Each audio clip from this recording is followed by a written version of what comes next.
Happy Monday. Sounds like you had a good weekend. Your day is about to get better. Frankie Flowers is here. Yay, Frankie. I like the energy today. I'm loving the energy. I'm loving your look always on Thank BT you. and on Cityline. Can you give us a quick turn? Because you're turn. like rocking paisleys. You look so good. You got to do it. You got to do it with a little bit of color. You got to have fun. It's kind of like a garden. Kind of like a garden, right? It really is. So we're going to be talking about gardening trends and miniature gardens, which are very cool and on trend right now. But first, what I want to talk to you about is color. Yes, and color. Always in style. Yeah, we're going to take you into the world of color right now, and we're going to go on a little journey. Let's go there now. Well, let's do that. You went to the Loblaw summer preview. Let's take a look. Color. You know, we all love color. Hey, look at my jacket. Of course, I'm a lover of color. When it comes to color in your garden, the best way to get it is by using annuals. Annuals are that constant flame of color throughout the garden. And take a look at one of our favorites. These are dahlias. And these are what are known as a double XL, a big, big bloom in a range of color. It's all about making color easy as well. And you can see that here at President's Choice. They got these guys here, which are the Million Bells. Super, super easy. They're going to bloom. Trumpet-shaped flowers that are going to attract hummingbirds and bees. And these guys here have a combination. So you can see they have some different petunia varieties in there. And also over here, they have some biddens. All you're going to do with this is take it out of the pot, drop it in a container, and there you have it, constant color all season long. And finally, for those partially shaded areas, you want some color for that dark space, never ever forget about begonias. So use color in your garden today, and you'll have a brighter, more colorful day. Gorgeous. Now, I remember a few weeks ago, maybe even months now, you were on the show and we talked about itty bitty little fairy gardens. And there were teeny tiny little swings and little pathways. And it was, I was all skeptical, and then I started playing with it and I was like, I like this. I know. So now from fairy gardens, we get miniature gardens, which are very on trend right now. It's amazing. And the selection of plant material is pretty amazing too. So there are little dwarf varieties that you can get. This is Cotoneaster. There's some of the cypress that you can get. You know, this is not for the weak at heart. Just to let you know that this little guy right here, this is a nest spruce. It's a dwarf nest spruce. That's about a $30 plant right there. Oh, really? Yeah. Does it last forever? It does. Yeah, it'll come back year after year. Good. The pots that I have over here are frost-free pots, so that you can plant them in a container, you can plant them in the garden, and pot and all can stay out during the entire season. But what this really suits towards is gnomes. It's all about the gnomes. I love gnomes. I do. I don't know why people always want to steal gnomes. If you're, you know how they people steal the gnomes. I don't know, but stop doing that. That's just mean. Yeah, so we can leave them with their owners. We can create a little bit of a gnome garden, and what we're going to do with a gnome garden. First, I want to show you that you can even get some gnome homes. These are cool because at night, when you cover this up, they'll actually light up at night. See, you can see in there that there's a little light. It's not just for the kids, is it, Frankie? Well, I'm the biggest kid. Maybe the big kids? Maybe me. Maybe a little bit. So let's go in there. We'll put him in right in there, and we'll build a little bit of a gnome house. I'm going to get you to assist. You're going to take a look at the. You're going to be the pathway constructor. Oh, that sounds good. So you go and you're going to build a pathway. So we're going to take a miniature. Can I do that now? Yeah, you can. This is the whole thing about interaction with your kids too. You can have a lot of fun. But we got to put a little cypress in there. We're just going to put a little bit of greenery. We got to decide on which gnome we're going to put in there too. There's so many to choose from. There's so many little guys. That guy's too big.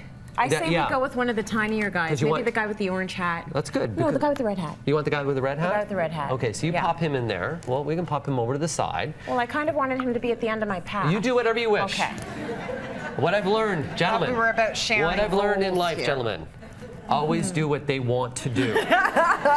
Yes. Your life will be so much easier. Absolutely. So we can even accessorize. Look at this. There's some little gnome workshops, and this is the whole idea. That's a lot about fun and creating these magical little spaces that, you know, this is a container once again that can last all season long. You got some moss there too. Okay, so here's what do you think it is that's making us so into fantasy right now? Is is this like a Game of Thrones thing? Like, why are we liking the I think what we're all wanting to do is we want to escape, and we also want to create little secret surprises. That, you know, this is a world where there's always a lot of bad news out there. Right. And I think the one thing about gardening is gardening is about fun. It's about creativity. It's about, you know, this is kind of weird. That's kind of what I was getting at. Yeah, like I was trying to be diplomatic about it. No, but let's be kind of honest about it. It's a little weird, guys. It is a little bit weird. It's fun, but weird. Is this about the bad economy? Is that what's happening here? Looking for a bit of escapism. But it is, you know what? It is fun. People do use gardening as a therapeutic thing. And it's an expression. So this is. So I can see this as being part of that. You know, some people paint. Some people collect. Right. Hockey cards. Yes. Other people collect gnomes and can collect dwarfs and miniatures. You know, right. in the world of miniatures too, this is quite remarkable. When you think that you're taking a dwarf Alberta spruce, this is a dwarf Alberta spruce, this is Jean's Dilly, this is a dwarf variety. This guy right here, if you look at how small that is, that's about 5 years old.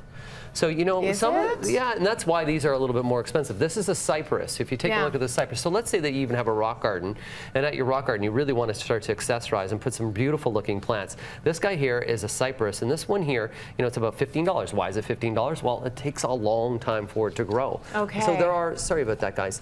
There is, I just moved it while the shot was taking. I want to know how big these are going to get. Is this as, like, if that's this 5 years growth? I love the name of this guy, by the way. What is he? This is cypress, and it's called Just Dandy. Oh, well, Just Dandy feels good. Yeah, and this guy... It's nice and soft. He does feel good. This is going to last for a very long time. And how big does this grow? Yeah. If you keep prune, this is like a form of bonsai. Okay. So if we keep this prune, we can actually keep it right to that size. So, and you know, we can do a collection of these plants. You know, there we did a little bit of decoration with them. I'm just going to bang. You're not going to disrupt my piece of art here, are you? Ladies and gentlemen, Tracy Moore's piece of art. My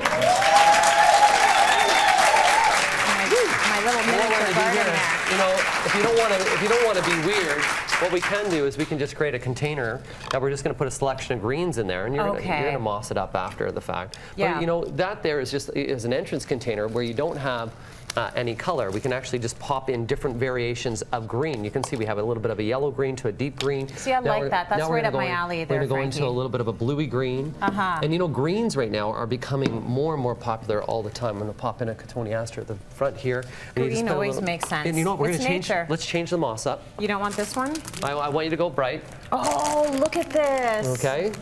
So we're just I love this color. Chartreuse? Chartreuse, yeah, that's when you want to sound fancy. Yeah, it's kind of I was totally trying to. It's also known as bright green. Yes. Or lime green. Yes.